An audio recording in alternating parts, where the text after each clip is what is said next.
গোসাইগাঁওয়ে উদ্যোগ এবং বাণিজ্য বিভাগের সচেতনতা সভা বিটিসির গুমার ভাওড়াগুড়িতে অনুষ্ঠিত হলো সচেতনতা সভা। স্থানীয় উদ্যোগ এবং ব্যবসায়ীদের সঙ্গে অনুষ্ঠিত হলো এই সভা। চাকরি ছাড়াও ব্যবসার মাধ্যমে আত্মনির্ভরশীল হওয়া সম্ভব। অনুষ্ঠানে মন্তব্য বিটিআর কার্যবাহী সদস্য সজল সিং এর। ইন্ডাস্ট্রি ডিপাৰ্টমেন্টৰ ফালৰ পৰা বায়াৰ্ছ আৰু সেলাৰ আৰু মিট আৰু এৱাৰনেছ কৰা হৈছে। একচুৱেলি ইন্ডাস্ট্ৰি ডিপাৰ্টমেন্টটো যে ৰাইজৰ মাজত একচুৱেলি পপুলাৰিটি নাই, ৰাইজে নাজানে যে ক্ষুদ্ৰ ক্ষুদ্ৰ ব্যৱসায়ীসকলেও নাজানে যে ইন্ডাস্ট্ৰিৰ ফালৰ পৰা বহুত সহায় সহযোগিতা পোৱা যায়।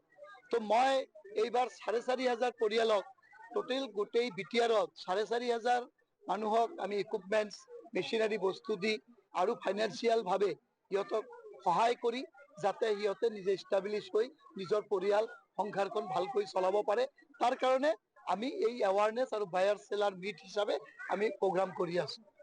আহ্বান কৰি বিটিচিৰ যুৱক যুৱতীলৈ আৰু আমাৰ এই ক্ষুদ্ৰ ক্ষুদ্ৰ ব্যৱসায়ীসকলক এইখিনি আহ্বান কৰিম যে আপোনালোকে আহক, ইন্ডাস্ট্ৰিৰ লগত জড়িত হওক আৰু ৰাইজক কেনেকুৱাকৈ সহায় সহযোগিতা ল'ব পাৰে তাৰখিনি আপোনালোকে প্ৰচেছ দেখাই দিয়ক। বহুত দুখীয়া পৰিয়াল আছে, বহুত দুখীয়া মানুহ আছে, যোনে ইন্ডাস্ট্ৰিৰ লগত জড়িত হলে সিহঁতৰ পৰিয়ালটো স্বাৱলম্বী হ'ব পাৰিব। তাৰ কাৰণে চবে আহি সহায় কৰক। স্কিম দিয়াৰ পিছত 640 জন পৰিয়ালে পাইছে আৰু ইতিমধ্যে আমি এটা স্কিম লৈছো যে 4,500 পৰিয়ালে টোটাল পাব।